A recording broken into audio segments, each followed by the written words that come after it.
के साथ मैं अपने मुख्य अतिथि प्रभारी पश्चिम उत्तर प्रदेश एवं उत्तराखंड प्रदेश माननीय शमसुद्दीन रहीम साहब जी से निवेदन करूंगा कि वो मंच पर आए और अपने विचार व्यक्त करें।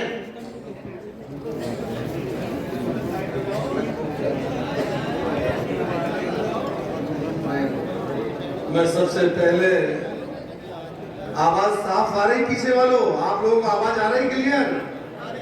मैं सबसे पहले भारत के संविधान को बनाने वाले बाबा साहब बी.आर. अम्बेडकर साहब, पाम से DS4 बहुजन समाज पार्टी के संस्थापक मानवर श्री काशीराम साहब को श्रद्धा सुमन अर्पित करते हुए एक दिवसीय कार्यकर्ता सम्मेलन में मंच पर उपस्थित बहुत जिम्मेदार और बहन जी के विश्वास पात्र इस मुरादाबाद मंडल के प्रभारी भाई रणविजय सिंह साहब, हमारे बीच में मंडल प्रभारी मुरादाबाद मंडल के बरेली मंडल के भाई जाफर मलिक साहब, हमारे बीच में जिम्मेदार साथी, बहुत जिम्मेदार साथी धनी राम जी जो आपके मुरादाबाद मंडल के प्रभारी हैं। दूसरे हमारे बीच में विजय सिंह बाबू जी जो मुरादाबाद मंडल के प्रभारी हैं। हमारे बीच में पूर्व विधायक हरपाल सिंह जी बंद मुरादाबाद मंडल प्रभारी। हमारे बीच में जो अध्यक्षता कर रहे भाई पिंटू जिले के जिला अध्यक्ष हमारे बीच में। हमारे बीच में सुरेंद्र बेनीवाल जी भी खुद बैठे हैं। हमारे बीच में भाई महेंद्र सिंह जी, हमारे बीच में नाजिम अलवी जी, हमारे बीच में भाई अमित चौधरी साहब, राजेंद्र सिंह जी, दीपक राज जी और तिलक राजपूत जी के साथ साथ पूर्व जिला अध्यक्ष राजेंद्र सिंह जी, कबीर राज जी, मनोहर राज जी, दीपक जी, हमारे बीच में भाई महेश जी, हमारे बीच में विजय पाल जी, हमारे बीच में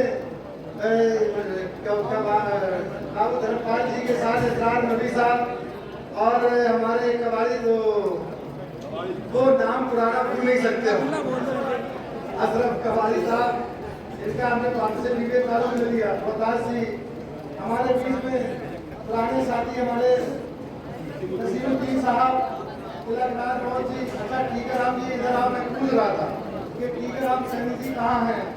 अभी आए भाई, ऐसा मत करो, आप जिम्मेदार साथी आओगे, आ जाओ कोऑर्डिनेटर में आओ। सभी जिम्मेदार साथियों के साथ साथ बहुत पत्रकार बंधुओं और हमारे जिम्मेदार सेक्टर में विधानसभा के पदाधिकारी जितने आए, मैं अपनी दिल की गहराई से उनका स्वागत करते, इस्तकबाल करते, खैर मकदम करते। और सबसे आज के साथ साथ दो दूल्हा होते हैं, तो भाई हम सब क्या हैं? बताओ जरा कस के बताओ, क्या है हम लोग? बाराती। और जब दो दूल्हा बैठे हो तो हमें तो उन्हीं के बीच में चलना है, हमें उन्हीं को सजाना है।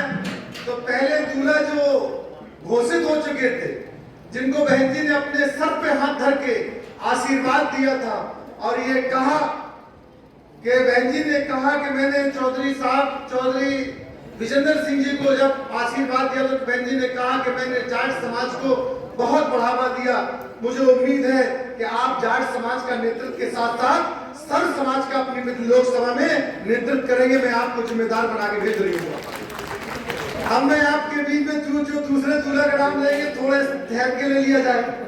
तो भाई बताओ, ठहर के लिया जाए, लिया जाए तो राजनीतिक कुछ हलचल हो जाए, राजनीतिक बातें हो जाए। आज बहुजन समाज पार्टी क्यों बनाने की जरूरत पड़ी? अगर इस देश के अंदर कांग्रेस और भारतीय जनता पार्टी ने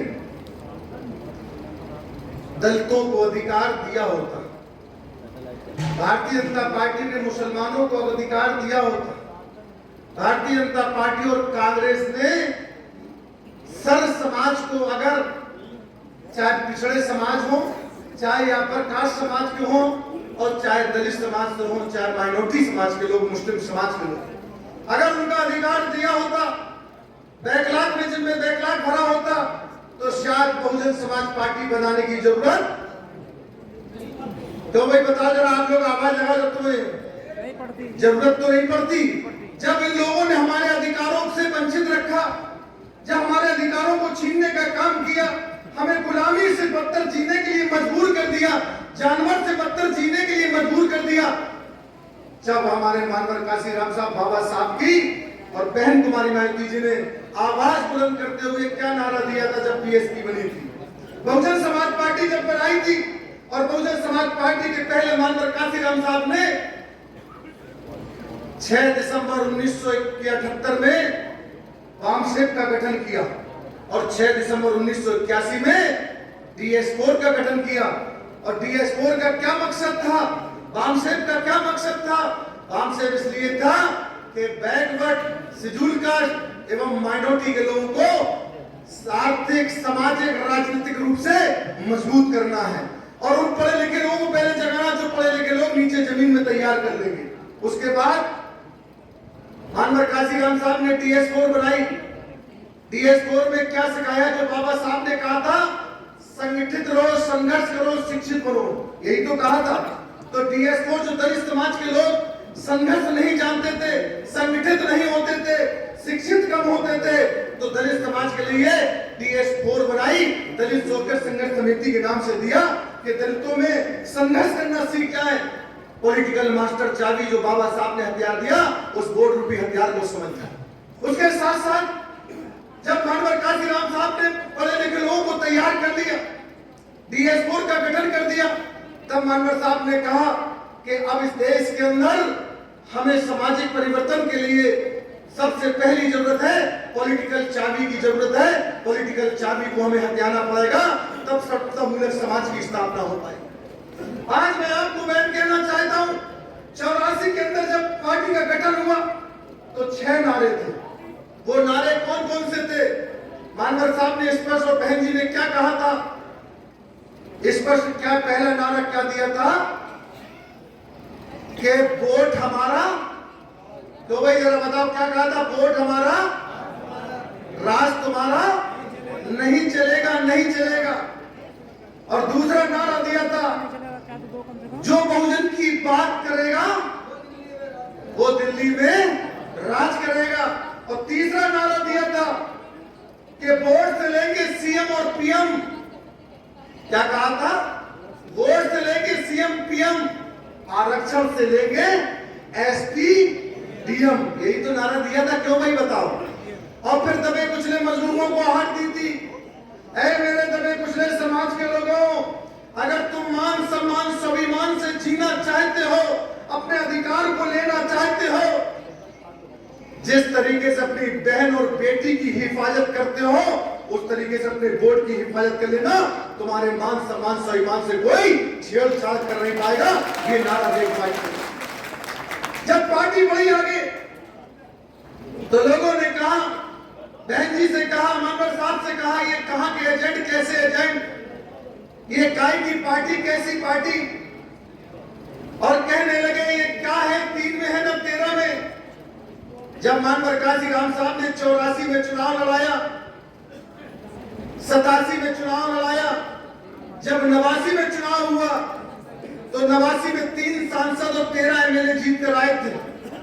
जब 3 सांसद 13 एमएलए जीत कर आए थे तो मानवर काशीराम साहब ने वोट क्लब की बैठक में बुलाया बहन जी को, और उन सांसद में सबसे पहला नजीर मैं आपको बता रहा हूं, सबसे पहली सांसद आपकी नेता, हम सब की नेता बहन कुमारी माइती जी को आपने यहां से जिताकर भेजा था।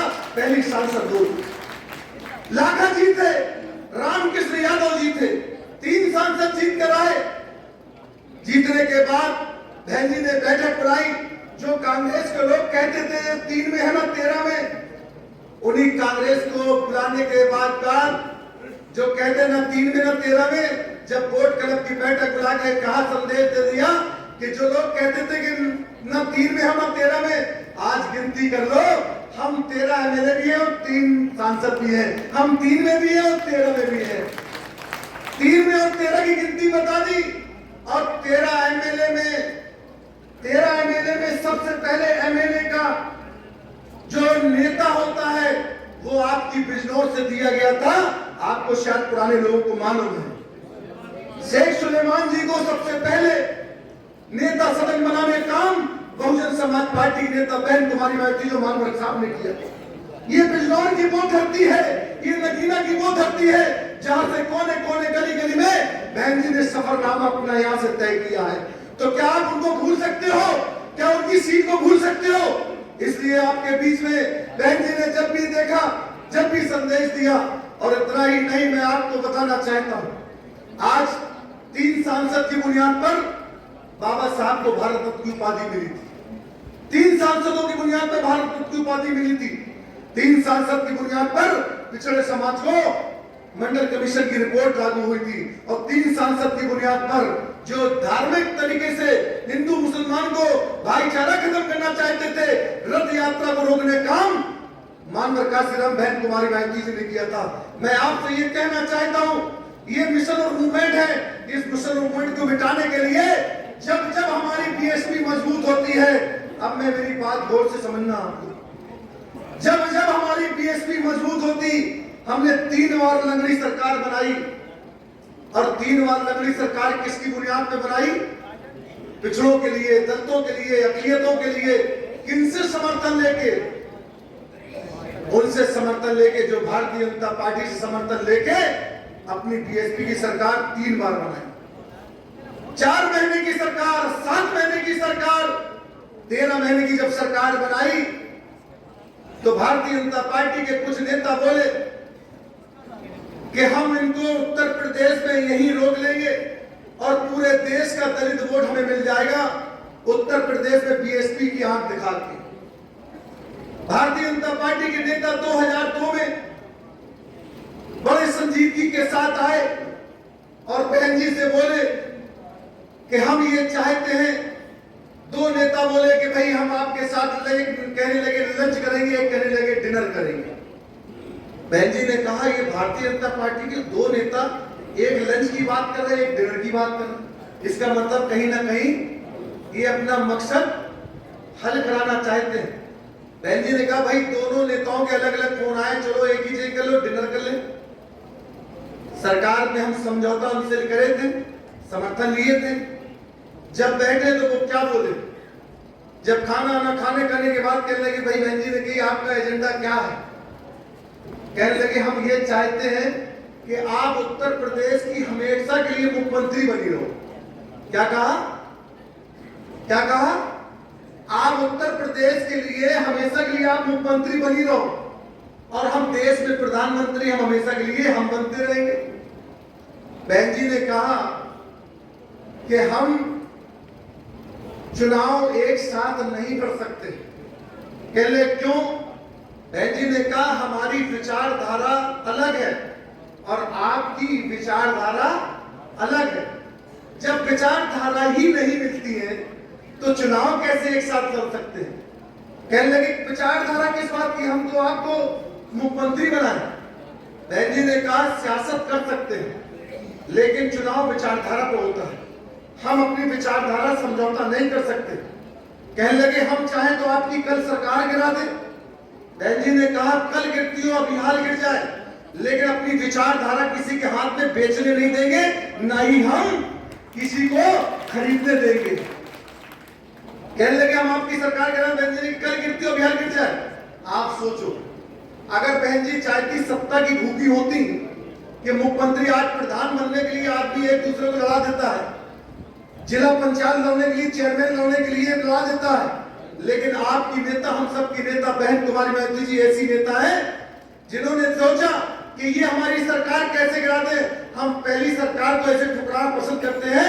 25 अगस्त 2003 में बहन कुमारी मायावती जी ने इस्तीफा दे दिया, मुख्यमंत्री पद से इस्तीफा दे दिया। लोग सोचने के लिए मजबूर हो गए कि लोग प्रधान बनने के लिए समझौते करते हैं, ये मुख्यमंत्री पर बनती हुई भी अपनी विचारधारा समझौता नहीं किया और इस्तीफा दे दिया। इस्तीफा देते ही केंद्र में सरकार किसकी थी? किसकी सरकार थी केंद्र में बताओ? भारतीय जनता पार्टी की सरकार थी केंद्र में। भारतीय जनता पार्टी को गुस्सा आया, उन्होंने कहा हम बीएसपी का नाम ही निशान मिटा देंगे, और उस मिटाने के लिए उन्होंने क्या किया? बहन जी के ऊपर सीबीआई के छापे, ईडी के छापे। आज ताज कॉरिडोर का मुकदमा, ताज के साथ साथ एक दफे में 26 जगह छापे लगवा दिए, ताज और ईडी के छापे लगवा दिए। इतना ही नहीं, पूरे तरीके से भारतीय जनता पार्टी ने 47 एमएलए तोड़कर भारतीय जनता पार्टी ने प्रदेश में समाजवादी पार्टी की सरकार बना ली। 47 एमएलए तोड़कर जब एमएलए टूटे, हम लोग जाते थे सहयोग के लिए, तो लोगों से कहते थे, लोग हमसे कहते थे तुम्हारी पार्टी के तो एमएलए टूट गए, तुम्हारी मुखिया पर ताज कॉरिडोर का मुकदमा, आय से अधिक संपत्ति का मुकदमा लिख गया, वो कभी भी जेल जा सकती है, तुम क्यों फिर रहे, तुम क्यों इकट्ठा हो रहे, तुम्हारा कोई नहीं बचा उत्तर प्रदेश में। लेकिन जब मुकदमे लिखे गए, ताज कॉरिडोर का मुकदमा लिखा गया, आय से अधिक संपत्ति का मुकदमा लिखा गया, लेकिन बहन जी मुकदमे लिख रहे थे और बहन जी मानवर काशीराम जी का इलाज करा रही थी और मुकदमों से डर नहीं थी, डर के मुकाबला करते हुए सामने फेस किया। और बहन जी ने कहा, कोर्ट का सहारा लिया और बहन जी ने कहा, जिस भारतीय जनता पार्टी ने हमारी पार्टी को मिटाने के लिए 47 एमएलए तोड़ लिए, हम पे मुकदमे लिखवा दिए, हमें जेल भेजने की चाल चली जा रही है, अब हम उस भाजपा को हमेशा से उत्तर प्रदेश से नहीं पूरे देश से खत्म कर देंगे। ये बहन जी ने संकल्प लिया और कैसे खत्म किया, अब ये समझने वाली बात है। कैसे खत्म किया जाता है ये समझने वाली बात है। बहन जी ने कहा, ब्राह्मण को बुलाया, ब्राह्मण से कहा, ब्राह्मण समाज के भाई तुम मेरे साथ आ जाओ, मैं तुम्हें भागीदारी देना चाहती हूं। ठाकुर से कहा तुम आ जाओ, हम तुम्हें भागीदारी देना चाहते हैं। वैश्य से कहा तुम आ जाओ, तुम्हें भागीदारी देना चाहते हैं। मुस्लिम से कहा, मुसलमानों तुम हमारे साथ आ जाओ, मैं तुम्हें भागीदारी देना चाहती हूं। पाल प्रजापति कश्यप से कहा तुम आ जाओ, तुम्हें भागीदारी देना चाहते हैं। जाट और गुर्जर से कहा तुम आ जाओ, तुम्हें भागीदारी देना चाहते हैं।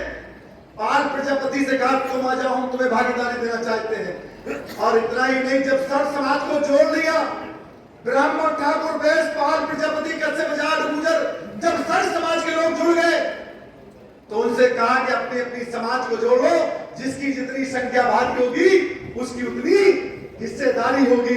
ये नारा देके हम लोग गली गली कूचे कूचे निकल गए। ब्राह्मण कहने लगा बसपा की सरकार बन रही, क्षत्रिय कहने लगा बसपा की सरकार बन रही, वैश्य कहने लगा बसपा की सरकार बन रही, पाल कहने लगा बसपा की सरकार बन रही, प्रजापति कहने लगा बसपा की सरकार बन रही, जाट समाज कहने लगा बसपा की सरकार बन रही, गुर्जर समाज कहने लगा बसपा की सरकार बन रही, सब समाज के लोग कहने लगे। और जब सब समाज की आवाज आने लगी तो कोई देश की मीडिया, तो भाई मेरी बात समझ में आ रही नहीं आ रही, ये बताओ कितने लोगों को समझ में आ रही है, हाथ उठाओ, हम जब समझ नहीं समझ। देश की मीडिया कोई लिखने के लिए तैयार नहीं थी कि कोई 260 एमएलए जीत कर आएंगे। सब कह रहे थे 80 एमएलए, 60 एमएलए, 100 एमएलए, एक मीडिया 120 एमएलए बता रही। लेकिन जब चुनाव हुआ, वोटिंग हुई, तो 207 एमएलए जीत कर आए और पहली बार उत्तर प्रदेश, देश के सबसे बड़े प्रदेश में बहन कुमारी मायावती जी की सरकार बनी। जब सरकार बनी तो स्लोगन निकला कि अब बहन कुमारी मायावती जी किसको किसको भागीदारी देंगी। बहन जी ने कहा, जो हमने वादा किया हम उसको निभाना भी जानते हैं।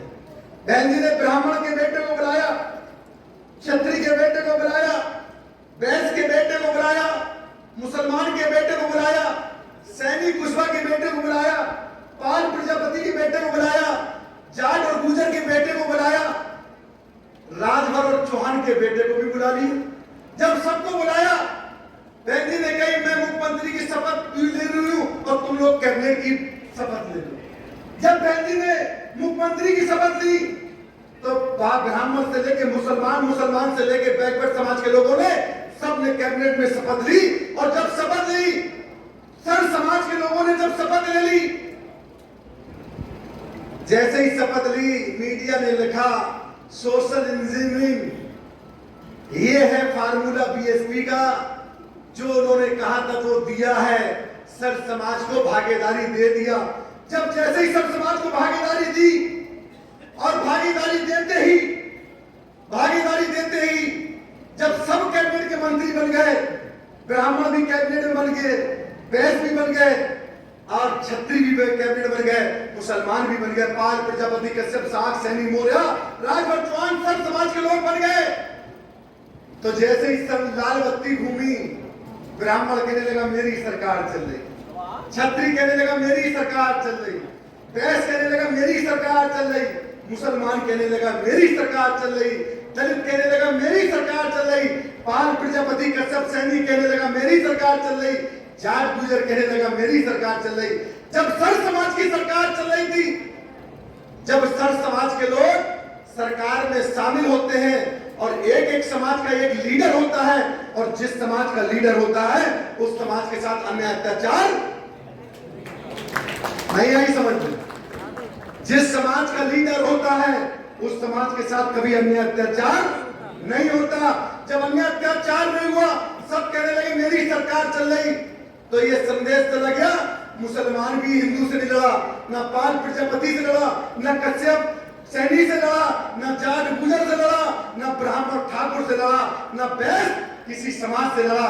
जब सर समाज के लोग इकट्ठा हो गए, सर समाज के लोग भागीदारी मिल गई, तो कोई किसी में झगड़े फसाद होने का नाम नहीं हुआ। बेहतर तरीके से 2007 से 12 के बीच में बहन कुमारी मायावती जी की सरकार चली नहीं चली, बताओ आप लोग।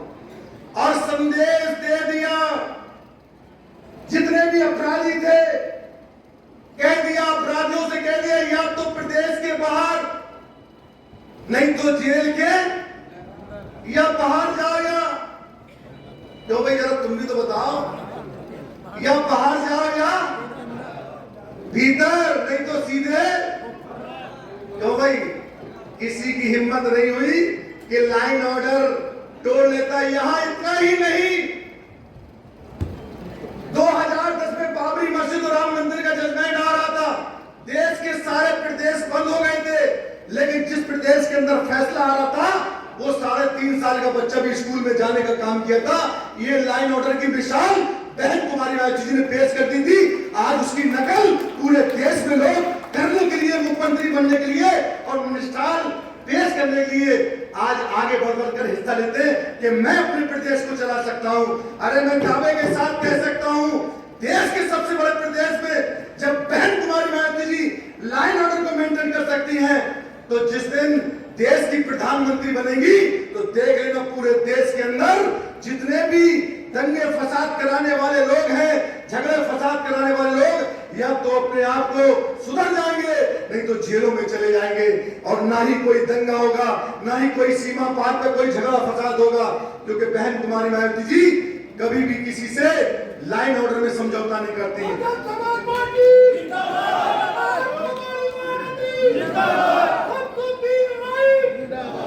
जब बहन कुमारी मायावती जी उत्तर प्रदेश के अंदर मुख्यमंत्री थी, अब मैं आपको बता रहा हूं, तो एक नारा दिया था। अब मैं आपको बहुत गौर से समझ लेना, वो नारा क्या था? यूपी हुई हमारी, जरा भाई बताओ जरा क्या नारा था? यूपी हुई हमारी, अब दिल्ली की, यही तो नारा था।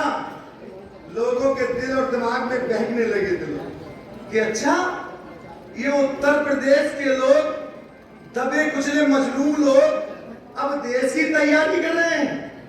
तब इन्होंने क्या करा था? हमारे इन लोगों को क्या कहा कि भाई तुम्हें क्या मिला, तुम्हें क्या मिला? हमारे लोगों ने कहा हमें कुछ नहीं चाहिए, हमें मान सम्मान स्वाभिमान चाहिए, वो हमारी सरकार में हमें मिल रहा है। मैं आपको बताना चाहता हूं, जब बीएसपी पढ़ रही थी तब 2012 में इस तरीके प्रचार हो गया, ये पत्थरों की सरकार, मूर्तियों की सरकार। आप ये बताओ, मैं आपसे पूछना चाहता हूं, इस देश में कांग्रेस की सरकार रही कि नहीं रही? इंदिरा जी के नाम से पार्क और स्मारक बने, गांधी जी के नाम से, इंदिरा जी के नाम से, नेहरू जी के नाम से, राजीव जी के नाम से पार्क और स्मारक बनाए। कभी बीएसपी ने विरोध किया तो बता दो। उसके बाद भारतीय जनता पार्टी की सरकार रही, उपाध्याय जी के नाम से, अटल जी के नाम से पार्क और स्मारक पूरे देश में बने। कभी बीएसपी ने विरोध किया हो तो बता दो। सपा की सरकार उत्तर प्रदेश में रही, अखिलेश के नेतृत्व में सरकार, अखिलेश जी के नेतृत्व में सरकार रही। लोहिया जी के नाम से, मुलायम सिंह जी के नाम से पार्क और स्मारक बने, कभी विरोध किया? क्योंकि बहन जी किसी पुरुष और महापुरुष के खिलाफ नहीं है। बहन जी अगर खिलाफ होती है तो गुंडे और अपराधियों के खिलाफ होती, उनको सजा देने का काम करती, तो इनके पेट में दर्द होता है। और उसी की मुहिम चलते हुए ये पत्थरों की सरकार कह दी, अरे पिछड़े समाज का इतिहास बना दिया। जब कांग्रेस अपना इतिहास खड़ा कर सकती है, भाजपा अपना इतिहास खड़ा कर सकती है, सपा अपना इतिहास खड़ा कर सकती, तो बीएसपी पिछड़ों और दलितों का इतिहास खड़ा नहीं कर सकती। बता देना आप लोग अपने इतिहास को आप बुलाना चाहते हो। आपका इतिहास जब उत्तर प्रदेश में बहन जी मुख्यमंत्री बनी तो देश के सबसे बड़े कोने कोने से आपका इतिहास दर्ज किया, देश के सबसे बड़े प्रदेश में। तो मैं आपसे पूछना चाहता हूं, अगर आप चाहते हो, जो लोग कहते गठबंधन, अब मैं आपको बताना चाह रहा हूं कि गठबंधन क्या 2007 की सरकार जो बनी थी गठबंधन से बनी थी? जरा बताओ, हाथ उठा के बताओ, गठबंधन से बनी थी? कैसे बनी थी बताओ? भाईचारे से। राजनीतिक गठबंधन से कभी फायदा होने वाला नहीं है। किससे? क्यों भाई, काय से? राजनीतिक गठबंधन से नहीं। अगर फायदा होगा तो सामाजिक गठबंधन से होगा। समाज में आप एक दूसरे में गठबंधन बना लो, इनकी दुकान अपने आप बंद हो जाएगी और ये अपने आप खत्म हो जाएंगे, जैसे भाजपा को बीएसपी ने खत्म किया था। इसी बुनियाद पे मैं आपको बताना चाहता हूं, 96 हमने 93 में गठबंधन किया, 96 में गठबंधन किया नहीं किया? और 2019 में भी नहीं किया था गठबंधन। बताओ किससे गठबंधन किया था, जरा बताओ हैं? अरे जरा कस के तो बताओ, कान में तो आए। तो भाई बताओ किससे हुआ था? सपा, लोकदल और राष्ट्रीय लोकदल। लोकदल तो हमारा राष्ट्रीय लोकदल, सपा और बीएसपी गठबंधन था कि नहीं था? आज मैं बहुत जिम्मेदारी से कह रहा हूं, बहुत जिम्मेदारी से। एक एक दलित और मुसलमान समाज ने एक एक वोट गठबंधन को दिया था नहीं दिया था? बताओ आप। जहां बेचारे हमारे चौधरी अजीत सिंह लड़ रहे थे, जहन चौधरी लड़ रहे थे, 30% उनके साथ रह गया तो 70% भाजपा के साथ उनका समाज का वोट चला गया। चला गया नहीं चला गया? अगर समाज ने उनकी कद्र की होती और उनको दिया होता तो वो दोनों सांसद हो जाते, नहीं हो जाते? अब मैं बता दूं आपको, दूसरी बात समझ लो मेरी बात। अगर अखिलेश यादव जी जिस समाज के हैं, जब वहां वोट डलना था तो वहां कौन जीत रहा था, जरा बताओ आप। अरे बताओ कौन जीता था? जहां अखिलेश यादव जी की समाज का वोट था वहां भाजपा जीत रही थी, जहां दलित और मुसलमान था वहां बीएसपी और सपा जीत रही थी। जब उनकी समाज उनके साथ ही नहीं है, मैं बहुत जिम्मेदारी से कह रहा हूं, ये छाप लें हमारे मीडिया के लोग, जब अखिलेश यादव जी की समाज उनके साथ नहीं है और राहुल गांधी जी की समाज उनके साथ नहीं है, तो ये बताओ आप, जिसकी समाज उसके साथ नहीं तो उससे गठबंधन करने का क्या फायदा? बताओ, बता दो ना आप लोग, बता दो। क्योंकि हमने 2019 में गठबंधन करा। आज भी मैं आपको कह सकता हूं, पिछड़ों समाज के लोगों, दलित समाज के लोगों, मुस्लिम समाज के लोगों, अपर कास्ट समाज के लोगों, में सर्व समाज की बात कर रहा हूं, कभी राजनीतिक गठबंधन पास नहीं हो सकता है। अगर पास करना है तो सामाजिक गठबंधन कर लो, जिससे आप सरकार 2007 में किससे बनाई थी? सामाजिक गठबंधन से बनाई थी। अगर चाहते हो आप लोग थोड़ा झुक जाओ, मैं मुस्लिम से भी अपील करता हूं, पिछड़ों से भी अपील करता हूं, जाट समाज से भी अपील करता हूं, गुर्जर समाज से, पाल, प्रजापति, कश्यप समाज के लोग यहां मंच पर बैठे। यहां बताओ कौन सी समाज ऐसी नहीं है जो मंच पर नहीं बैठी? ये भाईचारा नहीं है तो क्या है बताओ आप? अगर ये भाईचारा, यहाँ मुस्लिम का बेटा भी है, दलित का बेटा भी है, पाल, प्रजापति, कश्यप का बेटा, सैनिक समाज का बेटा यहाँ बैठे नहीं बैठे। अगर इसी तरीके से आप बूथ पे बैठा लो, बूथ पे समझौता कर लो, जैसे बहन जी ने ऊपर से समझौता करके, आज देश के लोग, पूरे देश के लोग बहन जी की तरफ देख रहे हैं कि जिस तरफ बहन जी कर चली जाएगी उसका बेड़ा पार हो जाएगा, और जिस तरफ बहन जी की नजर टेढ़ी गई वो गर्द में चला जाएगा। हो रही नहीं हो रही? बहन जी ने कहा, हम ऊपर वालों, हम ऊपर से समझौता करने वाले नहीं है, हम जमीन से समझौता करने वाले हैं। तो जमीन पे बहन जी ने कहा, जाट समाज के बेटे को भी टिकट दे दिया, गुर्जर समाज के बेटे को भी टिकट दिया, प्रजापति समाज के बेटे को भी टिकट दे दिया, मुस्लिम के बेटे को भी टिकट दे दिया। जितने भी टिकट हमारे जा रहे, भाजपा और सपा की कंडीशन क्यों भाई, हालत पतली है। अब जब बीएसपी बढ़ती है, आप समझ लो मेरी गौर से बात, 2017 में सरकार बनने जा रही थी, नहीं जा रही थी बताओ? एबीएम ने हमारी सरकार छीन ली थी। किसने छीनी थी? एबीएम ने सरकार छीनी थी। तब ये भाजपा के लोगों को एहसास हो गया था कि बीएसपी को मिटाना मुश्किल ही नहीं, नामुमकिन है। तब इन्होंने क्या किया था? जो छोटे छोटे संगठन बना लेते हैं बीएसपी को कमजोर करने के लिए। मैं बहुत जिम्मेदारी से कह रहा हूं, आज जितने समाज में लोग पार्टी बनाए हैं, आज से नहीं बनाए, 84 के पहले भी पार्टी बनाई थी। जब वो पार्टी बनाते थे कि दलितों की, पिछड़ों की बात करेंगे, मुसलमानों की हम तुम्हारी वकालत करेंगे, लेकिन जब चुनाव आते थे बड़े बड़े नेता उनको खरीद लेते थे, वो बिक जाते थे। लेकिन बहुजन समाज पार्टी को आज तक कोई खरीद पाया? क्यों भाई बताओ? बहुजन समाज पार्टी वो पार्टी है कि वो आईना दिखा सकती है। हम भाईचारे की बुनियाद पर अपनी सरकार खुद बना सकते हैं। हमें किसी समझौते की जरूरत नहीं है, किसी गठबंधन की जरूरत नहीं है, हमें सामाजिक गठबंधन की जरूरत है। तो सरकार किससे बनेगी?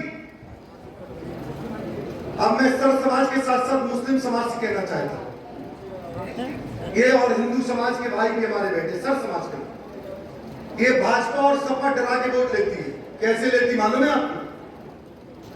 भाजपा डर दिखाती है हिंदू भाइयों को, मुसलमानों का, कि देखो अगर तुम मुझे वोट नहीं दोगे ये तुम्हें खा जाएंगे। और समाजवादी पार्टी मुसलमानों का डर दिखाती भाजपा का कि मुसलमानों तुमने मुझे वोट नहीं दिया, भाजपा तुम्हें खा जाएगी। तो ये कैसे ले रहे? वोट डरा के तो ले रहे, बताओ। एक हिंदू भाई को डरा रहा, दूसरा क्यों भाई बताओ? नौजवानों में गलत कह रहा हूं, बता दो। एक किसको डरा रहा? मुसलमान को। दूसरा किसको डरा रहा? अरे बताओ तो जरा, मैं गलत कह रहा हूं कि सही कह रहा हूं, बता दो आप। तो ये डरा के वोट हम लोग दे देंगे क्या? अरे तुम डरा के सियासत करते हो, भाजपा और सपा के लोग, तुम डरा के सियासत करते हो और हम मिला के सियासत करते हैं, सर्व समाज के भाईचारा बना के सियासत करते हैं। ये फर्क सपा और भाजपा और कांग्रेस में है। इसलिए मिला के काम करना चाहते हो या लड़ा के काम करना चाहते हो? बताओ आप। तो मिलाने का काम शुरू कर दो। और मैं आपको बता दूं, ये छोटे छोटे संगठन बनाने का काम भाजपा सपा इनको वेट देती, वजन देती कि तुम बीएसपी को कमजोर करो केवल। तो क्या आप अपने महापुरुषों को कमजोर होने दोगे? बताओ। क्या महापुरुषों के मिशन मूवमेंट को मिटा दोगे क्या आप? बताओ। बहन जी की कुर्बानी, बहन जी का, आप बताओ किस बहन बेटी की इच्छा नहीं होती अपना परिवार बसाने की? बताओ आप। हर बहन बेटी की इच्छा होती है अपना परिवार बसाना, लेकिन बहन जी ने अपना जीवन बहुजन समाज के लिए लगा दिया, अपना परिवार नहीं बसाया है। इससे बड़ी कुर्बानी क्या हो सकती है? बताओ आप। बताओ जरा, आप लोग बता दो, मैं गलत कह रहा हूं तो बता दो। तो बहन जी के सपनों को साकार करोगे आप लोग? कैसे करोगे? भाईचारा बना के। मुसलमानों से कह दो, जो प्रधान बनना चाहता हो, जो जिला पंचायत सदस्य बनना चाहता हो, जो चेयरमैन बनना चाहता हो, उससे कह दो भैया हम तुम्हें वोट दे दें, तुम्हें इस बार हमें लोकसभा में वोट दे दो। हम तुम्हें विधानसभा में दे देंगे, तुम हमारी दल से आना, हम तुम्हें विधायक बना देंगे। अरे हम तुम्हें दे रहे, तुम हमें दे दो। जाट समाज से कहो भैया तुम हमें दे दो, हम तुम्हारे जाट समाज को भी वोट दे रहे। गुजर से कह रहे तुम हमें दे दो, हम तुम्हें बागपत में गुजर को दे रहे। त्यागी समाज से कह रहे त्यागी हम तुम्हें वोट दे दो, हम तुम्हें मेरठ में वोट दे रहे। यही तो भाईचारा होता है। क्यों मैं गलत कह रहा हूं? बताओ आप लोग। हमारी बात से कितने लोग सहमत है? हाथ उठाओ, बिल्कुल सही बताओ। सब सहमत हो तो मजबूती से भाईचारा बनाओगे। लड़ा के नहीं, मिला के सियासत करना है। और मिलाने वाले लोगों का दिल बड़ा होता है और आपका दिल बड़ा है। इसलिए मैं आपको संदेश देने आया हूं। मैं डाकिया हूं। क्या हूं? डाकिया काम क्या होती है? डाकिया का काम क्या होता है बताओ जरा? डाक ऊपर की नीचे तक पहुंचाना। हम बहन जी के डाकिया है। हमारा काम है डाक को डाक की जगह पहुंचाना। और ये जिनकी डाक हम लेकर आए हैं, इनका परिवार इतना बेहतर परिवार है। ये पढ़े लिखे लोग हैं, दोनों एडवोकेट हैं, दोनों भाई। ये सुरेंद्र मेनवाल जी हैं, इनका बेटा भी नगीना में ब्याया है, इनका बेटा भी यही ब्याया। ये लोग रिश्तेदारी एक दूसरे में है। लोग तो कहां कहां से आ गए। एक तो हम सुन रहे हैं इटावा के आए हैं, क्यों भाई? एक इटावा से आए हैं और एक कहां से आए हैं? क्यों भाई? मैं तो आप समझदार हो, ये तो तुम्हारे लोकल के हैं, तो इसलिए आप ध्यान रख लेना कि ये संदेश लेकर आए हैं। ये बहुत शरीफ फैमिली के, इनके यहाँ पढ़े लिखे लोग हैं। ये आपका दर्द बांटने के लिए आए हैं। जीवन में इनके बच्चे बहुत अच्छी जगह पहुंच गए। अब ये आप समाज की खिदमत करने आए और समाज को साथ करने आए हैं। इनका साथ क्यों नहीं दे रहे बताओ जरा आप लोग। ये सुरेंद्र मेहमान जी को बहन जी ने यहाँ से आशीर्वाद दे दिया है। बस आपकी आशीर्वाद की जरूरत है। आप दोगे नहीं दोगे बताओ? दिल से खाओ कि बताओ कि हम आशीर्वाद देने के तैयार हैं? तो भाई आप लोग बताओ, पीछे वाले बताओ खड़े होंगे। हमारी बहनें भी कह दें, हमारी माँ भी कह दें कि हम इस बार सुरेंद्र मेहनवाल, इस बार और मैं आपको कहना चाहता हूँ कि आप लोग ताकत के साथ, मजबूती के साथ भाईचारा बना लेना और ये इधर से सांसद बना के भेज देना। मैं आपका शुक्रिया अदा करूंगा। मैं सर समाज के साथ साथ मैं मुस्लिम बुजुर्गों, नौजवान तुमसे कहना चाहता हूं, अगर ये जीतेंगे तो ये समझ लेना कि हम जो आपके से अपील करने आए, हम भी जीतने का काम करेंगे। मैं इस उम्मीद के साथ अपनी बात को यहीं से विराम देते हैं। जय भीम, जय भारत, खुदा हाफिज। और मेहमान जी से कहते हैं शुक्रिया अदा करना।